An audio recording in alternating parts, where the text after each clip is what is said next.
ये कहानी एक लड़के की है जिसका नाम बंटी था। वो अपने हॉस्टल में अकेला रहा करता था, जिसकी वजह से उसे काफी ज्यादा घुटन महसूस होने लगी। इसलिए उसने फैसला किया कि वो अपना रूम किसी के साथ शेयर करेगा, जिससे कि उसका अकेलापन दूर होगा। उसके कुछ दिन बाद ही हॉस्टल में कुछ नए स्टूडेंट्स आए, जिसके बाद बंटी ने सोचा कि वो इनमें से किसी के साथ अपना रूम शेयर करेगा।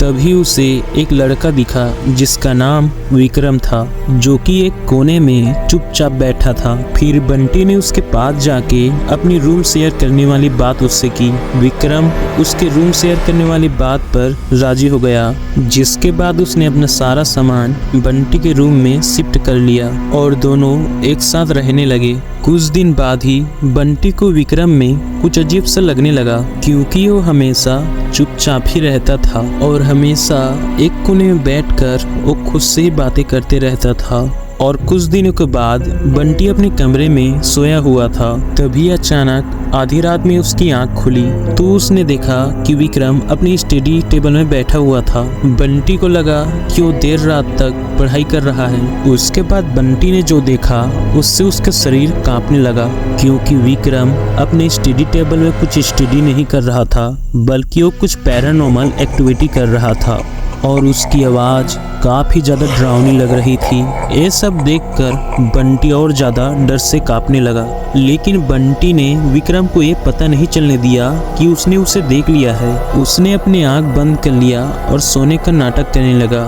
उसने कुछ देर बाद आहिस्ता आहिस्ता से अपनी आंख खोली तो उसने देखा विक्रम उसके बिल्कुल ही सामने बैठा था और वो बंटी को अजीब सी नजरों से घूर रहा था। ये देखकर बंटी और जोर जोर से कांपने लगा और डर की वजह से चिल्लाने लगा। उसके बाद बंटी बेहोश हो गया और जब उसकी आंख खुली तो उसने इधर उधर देखा कि विक्रम कहाँ है, पर उसे विक्रम कहीं पे नहीं दिखा और उसके आसपास उसके दोस्त बैठे हुए थे।